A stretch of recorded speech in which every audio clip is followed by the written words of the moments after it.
নমস্কাৰ বন্ধুসকল, মই আজিৰ এইটো ভিডিঅ'ত আপোনালোকক জনাই দিম যে আপোনালোকে যিসকলে চৰকাৰী ঘৰ পাবৰ কাৰণে আপোনালোকে এপ্লাই কৰিব নোৱাৰে বা আপোনালোকে জিঅ'টেক কৰিব নোৱাৰে, তেনেকুৱা ক্ষেত্ৰত যদি আপোনালোকৰ এখন জব কাৰ্ড নাথাকে, তেনেকুৱা ক্ষেত্ৰত কিন্তু আপোনালোকে চৰকাৰী ঘৰৰ কাৰণে এপ্লাই কৰিব নোৱাৰিব।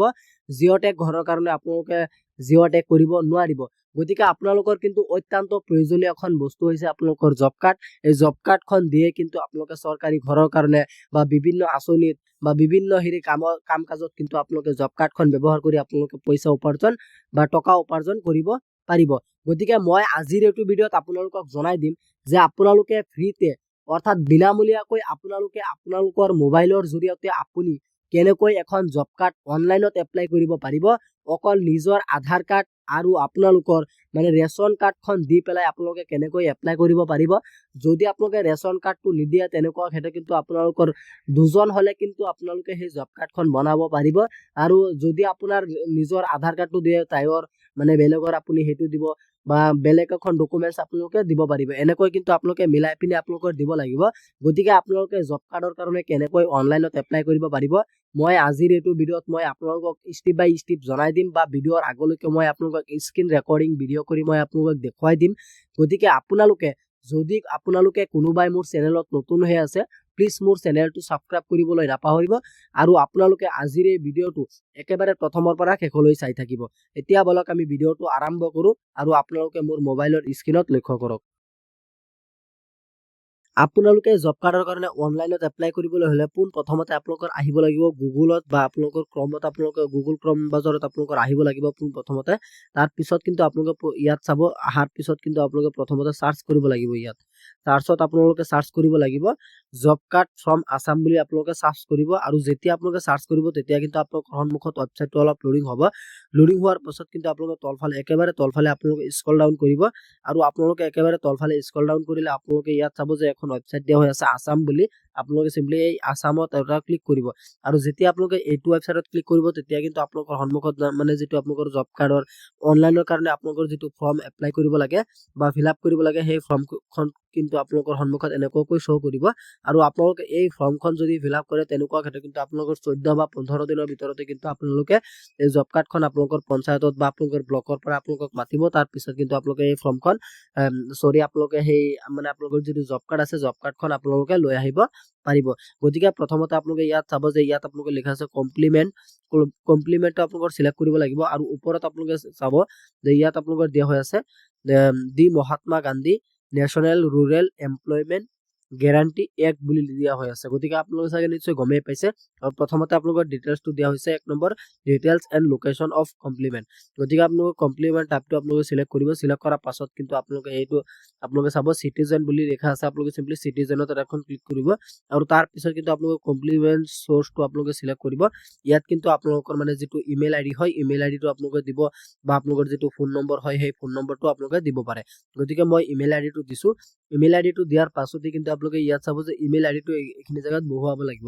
তাৰপিছত কিন্তু আপোনালোকৰ এইটো আছামটো চিলেক্ট কৰাই থাকিব, কাৰণ আছামৰ যিটো ৱেবছাইট আছে জব কাৰ্ডৰ অনলাইন এপ্লাইৰ, সেইটোত আপোনালোকে আহিছে।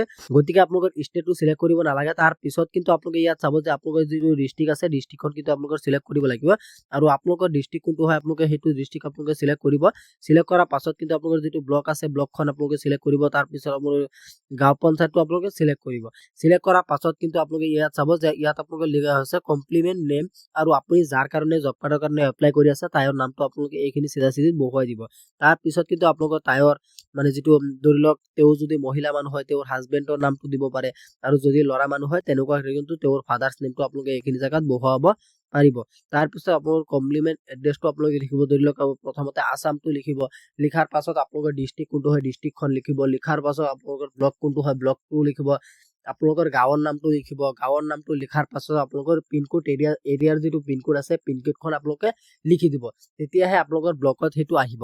আৰু কমপ্লিমেণ্ট ইমেইলটো আপোনালোকে আগতে দিছে, এতিয়া আপোনালোকে দিব নালাগে। ফোন নম্বৰটো আপোনালোকে দিব বা মোবাইল নম্বৰখন আপোনালোকে দিব পাৰিব। তাৰপিছত কিন্তু আপোনালোকে 2 নম্বৰত চাব। এই 2 নম্বৰত আপোনালোকে অলপ লক্ষ্য কৰিব details and location of complement. আৰু আপোনালোকে ইয়াত চাব যে প্ৰথমতে আপোনালোকে দিয়া হৈছে কমপ্লিমেণ্ট এগেইনষ্ট হোম গতিকে আপোনালোকে চিলেক্ট অপশ্যনত যেতিয়া ক্লিক কৰিব তাৰ পিছত কিন্তু আপোনালোকৰ ইয়াত আপোনালোকে চিলেক্ট কৰিব লাগিব যে আপোনালোকৰ গাঁও পঞ্চায়তটো আপোনালোকৰ প্ৰথমতে ইয়াত চিলেক্ট কৰিব লাগিব আৰু যেতিয়া আপোনালোকে গাঁও পঞ্চায়তটো চিলেক্ট কৰিব তাৰ পিছত কিন্তু আপোনালোকৰ যিটো ষ্টেট আছে ষ্টেটটো আপোনালোকে চিলেক্ট কৰিব ডিষ্ট্ৰিক্টটো চিলেক্ট কৰিব ব্লকটো চিলেক্ট কৰিব ভিলেজটো আপোনালোকে চিলেক্ট কৰি ল'ব এইখিনি চিলেক্ট কৰাৰ পাছত কিন্তু আপোনালোকে তলফালে চাব ইয়াত কিন্তু আপোনালোকৰ দিয়া হৈ আছে প্ৰথমতে কমপ্লিমেণ্ট কেটেগৰীটো আপোনালোকৰ চিলেক্ট কৰিব লাগিব এতিয়া আপোনালোকে ওপৰত চাব যে ৰেজিষ্ট্ৰেশ্যন জব কাৰ্ড বুলি লিখা আছে ৰেজিষ্ট্ৰেশ্যন জব কাৰ্ড আৰু আপোনালোকৰ 1 নম্বৰত লিখা আছে গাঁও পঞ্চায়ত নট ৰেজিষ্টিং 2 নম্বৰত job card not issued job card not given the or cards গতিকে আপোনালোকে প্ৰথম মানে যিটো আপোনালোকৰ হেৰি আছে ইয়াত আপোনালোকে এখন টিক মাৰ্ক লগাই দিব লগোৱাৰ পাছত আপোনালোকে 2 নম্বৰত চাব ইয়াত কিন্তু আপোনালোকে দিয়া হৈছে ডিমান্ড অফ অৰ্ক গতিকে ডিমান্ড অফ অৰ্কত আপোনালোকে নো ৰেজিষ্ট্ৰেশ্যন ডিমান্ড বুলি আপোনালোকে ইয়াত এখন হেৰি মাৰি দিব আপোনালোকে ক্লিক কৰি দিব আৰু বাকচটো ভৰাই দিব তাৰ পিছত কিন্তু আপোনালোকে ইয়াত চাব যে ইয়াত আপোনালোকে লিখা হৈ আছে যে অৰ্ক একুলেশ্যন গতিকে আপোনালোকৰ অৰ্ক একুলেশ্যনটো আপোনালোকে নট এভেইলেবল বুলি চিলেক্ট কৰিব চিলেক্ট কৰাৰ পাছত কিন্তু আপোনালোকে ইয়াত চাব যে পেমেণ্টটো আপোনালোকে নট পেমেণ্ট বুলি আপোনালোকে চিলেক্ট কৰিব লাগিব আৰু যেতিয়া আপোনালোকে নট পেমেণ্ট চিলেক্ট কৰিব তাৰ পিছত কিন্তু আপোনালোকে চাব অৰ্ক মেনেজমেণ্টটো আপোনালোকে চিলেক্ট কৰিব লাগিব অৰ্ক মেনেজমেণ্টটো আপোনালোকে চিলেক্ট কৰিব অৰ্ক নট ক্ৰিয়েটেড গতিকে আপোনালোকে ইয়াত এখন মানে টিক মাৰ্ক লগাই দিব লগোৱাৰ পাছত কিন্তু আপোনালোকে ইয়াত চাব যে আনএমপ্লয়মেণ্ট এলাউৱেন্স গতিকে আপোনালোকে এইটো চিলেক্ট কৰিব ওপৰটো চিলেক্ট কৰিব আনএমপ্লয়মেণ্ট এলাউৱেন্স নট পেড গতিকে আপোনালোকে ইয়াত এখন টিক মাৰ্ক লগাই দিব যেতিয়া আপোনালোকে ইয়াত এখন টিক মাৰ্ক লগাই দিব তাৰ পিছত কিন্তু আপোনালোকে তলফালে স্ক্ৰল ডাউন কৰিব ইয়াত কিন্তু আপোনালোকে আকৌ এনেকুৱাকৈ আপোনালোকে বহুতখিনি অপশ্যন পাব ইয়াত মেজাৰমেণ্ট আপোনালোকে ওপৰতো আপোনালোকে টিক মাৰ্ক লগাই দিব তাৰ পিছত ফাণ্ডটো আপোনালোকে আদাৰ্ছত আপোনালোকে মাৰি দিব